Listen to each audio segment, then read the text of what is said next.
시간이 되었습니다. 다 같이 사도신경으로 신앙 고백하시며 2024년 2월 6일 화요일 새벽 기도에 함께 시작하겠습니다. 나는 전능하신 아버지 하나님 천지의 창조주를 믿습니다. 나는 그의 유일하신 아들 우리 주 예수 그리스도를 믿습니다. 그는 성령으로 잉태되어 동정녀 마리아에게서 나시고 본디오 빌라도에게 고난을 받아 십자가에 못 박혀 죽으시고 장사된 지 사흘 만에 죽은 자 가운데서 다시 살아나셨으며 하늘에 오르시어 전능하신 아버지 하나님 우편에 앉아 계시다가 거기로부터 살아있는 자와 죽은 자를 심판하러 오십니다.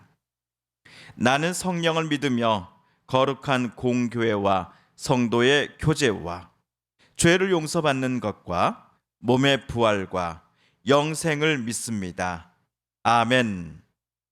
오늘 우리 함께 읽을 기록된 하나님 말씀, 구약의 말씀 신명기 제14장 22, 23절의 말씀입니다. 구약 284쪽경에 있는 신명기 제14장 22절, 23절 오늘 두 절의 말씀 함께 읽고 묵상합니다. 너는 마땅히 매년 토지 소산의 11조를 드릴 것이며 내 하나님 여호와 앞 곧 여호와께서 그의 이름을 두시려고 택하신 곳에서 내 곡식과 포도주와 기름의 11조를 먹으며 또 내 소와 양의 처음 난 것을 먹고 내 하나님 여호와 경외하기를 항상 배울 것이니라. 아멘.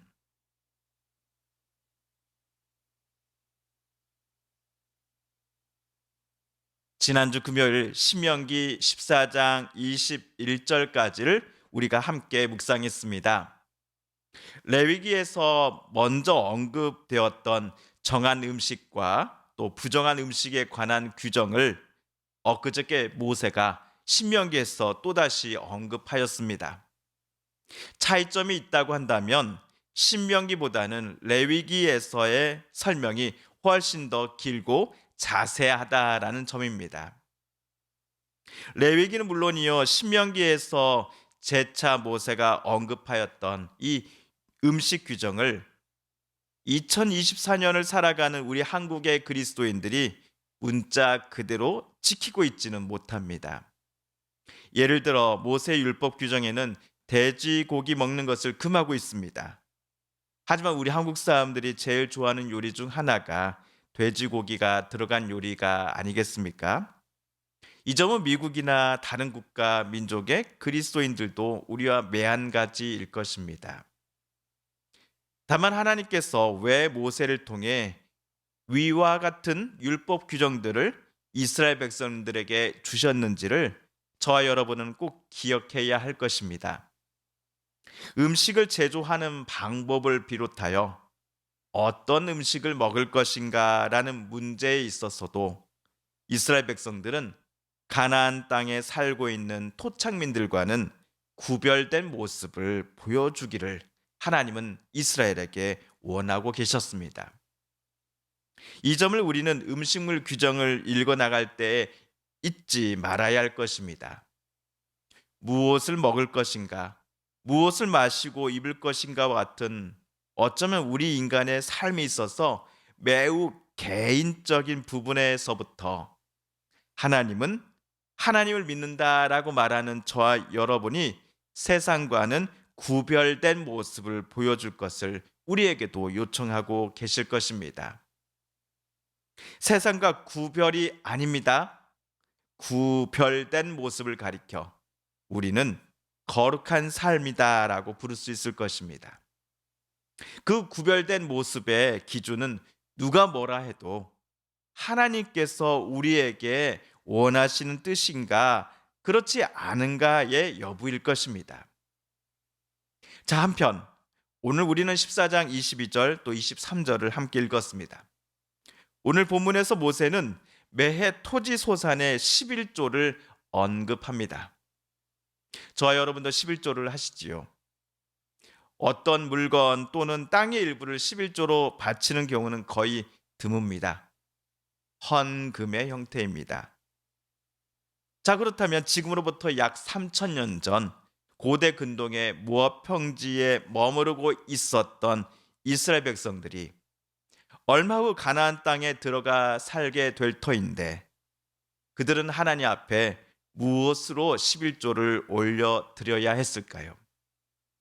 우리들처럼 헌금의 형태였을까요? 우리 그 답을 오늘 말씀 23절에서 확인해 보고자 합니다. 당신들은 곡식과 포도주와 기름의 11조를 처음 난 소와 양의 새끼와 함께 주 당신들의 하나님이 자기의 이름을 두시려고 택하신 곳으로 가지고 가서 주님 앞에서 먹여야 합니다. 이렇게 함으로써 당신들은 주 당신들의 하나님을 두려워하는 것을 배우게 됩니다. 23절에 따르면 매해 생산된 곡식과 포도주와 기름의 10분의 1을 하나님께 바치도록 되어 있습니다. 또한 매해 태어난 소와 양 중에 첫 번째로 태어난 것들도 가지고 가 하나님 앞에 바쳐야 합니다. 이스라엘 백성들의 11조는 우리처럼 헌금이 아니라 헌물의 형태였습니다. 23절에서 우리는 세 가지 정보를 추가로 얻습니다. 첫 번째, 추가 정보는 11조를 바치는 장소입니다. 가나안 땅에서 이스라엘 백성들이 살게 될 때에 그들은 하나님께 올려드리는 제사를 아무 데에서나 드릴 수 없다라는 사실, 우리는 계속해서 지난 신명기 묵상을 통해 보아왔습니다. 하나님께서 자기의 이름을 두시려고 지정하신 곳에서만 이스라엘은 제사를 드릴 수 있었습니다. 11조도 마찬가지입니다. 하나님이 지정하신 곳에서만 이스라엘 백성들은 하나님 앞에 11조로 바치고자 하는 제물을 가져다 바쳐야 합니다. 그리고 두 번째 추가 정보는 이스라엘 백성들이 11조 헌물로서 가져온 것들을 하나님께 드린다라고 하는 그 예식이 모두 끝이 나면 그것들을 가지고 온 사람들이 먹을 수 있다라는 사실입니다. 제사를 드리는 본인은 물론이고 그 사람의 가족들도 11조로 하나님께 바쳤던 것들을 지정 장소에서 먹을 수 있었습니다. 그런데 이 식사 자리에는 레위인을 꼭 초대해야 합니다. 왜냐하면 27절에 나오는 것처럼 레위인들은 일반 사람들과는 달리 가나안 땅의 몫을 배정받지 못한 사람들이기 때문입니다. 그리고 추가 정보 세 번째, 제 마지막은 11조를 하나님께 올려드림을 통해 이스라엘 백성들이 그들의 하나님 여호와를 경외하는 법을 항상 배울 수 있다라고 모세가 말했다는 점입니다. 그런데 어떤 이유가 있어서 모세가 이렇게 말을 하였을까요? 하나님께서 그 해의 소산을 허락해 주셨기에 그 수확물 중 10분의 1을 예배자는 특별히 따로 떼어 하나님 앞에 올려드렸을 것입니다. 땅에 씨앗을 심고 물을 주고 하는 일은 농부가 땀 흘려 할 수 있다고 하더라도 적절한 비와 충분한 태양빛을 얻는 것마저 농부가 마음대로 할 수는 없습니다. 바울이 말한 것처럼 그것들은 전적으로 하나님의 은혜입니다. 심은 씨앗이 싹을 틔우고 뿌리를 내리며 줄기가 나서 멋진 열매를 맺기까지 위와 같은 하나님의 도우심이 없이는 농부는 풍성한 결실을 맺을 수 없을 것입니다. 어디 농사뿐이겠습니까? 지난 한 해를 되돌아볼 때 순간순간마다 자신의 삶에 개입하여 주시고 또 함께하여 주시고 은혜 주셨던 그 하나님의 사랑과 보호하심, 인도하심을 기억해 볼 때 그 벅찬 감격과 또 그 기쁨을 가지고 하나님 앞에 11조로 바쳤던 것이죠. 그러므로 11조를 하나님께 바친다라는 것은 어떤 의미였습니까?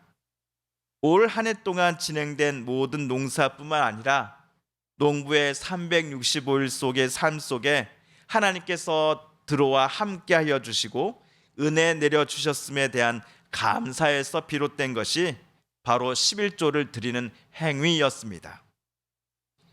이러한 이유 때문에 모세는 11조를 드림을 통해 드리는 이가 늘 하나님 경외하기를 배우게 될 것이다 라고 말했을 것입니다.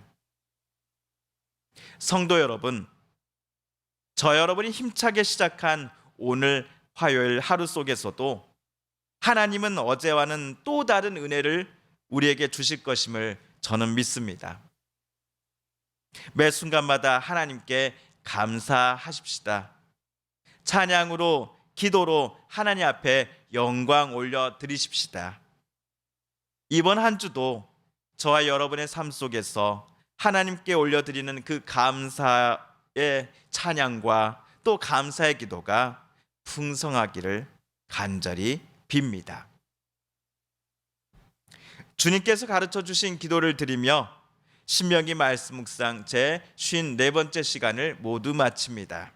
하늘에 계신 우리 아버지, 아버지의 이름을 거룩하게 하시며 아버지의 나라가 오게 하시며 아버지의 뜻이 하늘에서와 같이 땅에서도 이루어지게 하소서. 오늘 우리에게 일용할 양식을 주시고 우리가 우리에게 잘못한 사람을 용서하여 준 것 같이 우리 죄를 용서하여 주시고 우리를 시험에 빠지지 않게 하시고 악에서 구하소서. 나라와 권능과 영광이 영원히 아버지의 것입니다. 아멘. 사랑하는 성도 여러분, 성삼위 하나님께서 오늘 말씀 묵상 중에 우리에게 들려주신 하나님의 음성과 뜻을 다시금 떠올려 보고 싶습니다. 오늘 말씀 묵상 중에 우리가 깨닫고 다짐한 바대로 저와 여러분이 그렇게 살아가게 해달라고 이 시간 하나님 앞에 오늘 말씀을 붙잡고 기도드리길 원합니다. 우리 성도님들과 가족들 중에 하나님의 고쳐주심과 또 치료하여 주심, 또 회복시켜 주심을 놓고 간절히 기도하는 분들이 계십니다. 이 시간 우리도 같은 마음 같은 뜻으로 함께 기도하겠습니다. 특별히 사랑하는 어머니를 먼저 하나님 품에 안겨드리고 또 그리움과 또 슬픔 중에 있을 우리 유가족들의 마음을 하나님께서 위로하여 주시기를 위하여 함께 기도하겠습니다. 여전히 계속되고 있는 전쟁을 하나님 멈춰 주소서. 하나님의 진정한 평화가 강물처럼 흐르게 하여 주시옵소서. 마지막으로 우리가 가지고 나온 간절한 기도 제목 하나님께 아뢰며 하나님의 은혜의 보좌 앞으로 우리 더 가까이 나아가겠습니다. 함께 개인 기도 시간 갖습니다.